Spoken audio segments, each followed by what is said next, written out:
BJP को याद करना है तो बीजेपी के साथ साथ सीपीएम की सरकार के भी दिन भी याद रखो।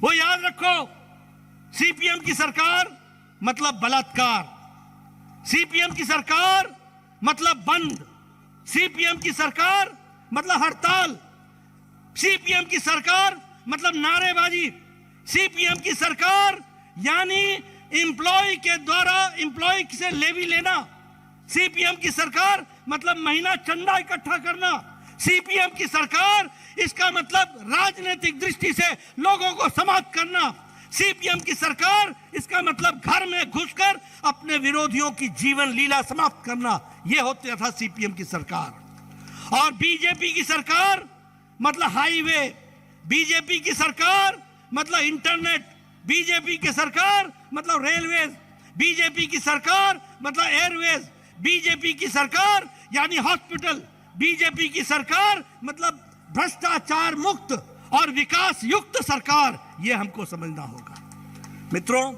मैं आपसे यह बताना चाहता हूं, कम्युनिस्टों के दौरान लॉ एंड ऑर्डर की स्थिति दुर्दशा क्या थी? आप बताइए, आगजनी होती थी कि नहीं होती थी? सीपीएम के कार्यकर्ता आगजनी करते थे कि नहीं करते थे? करते थे कि नहीं करते थे? अपने विरोधियों की जान लेते थे कि नहीं लेते थे?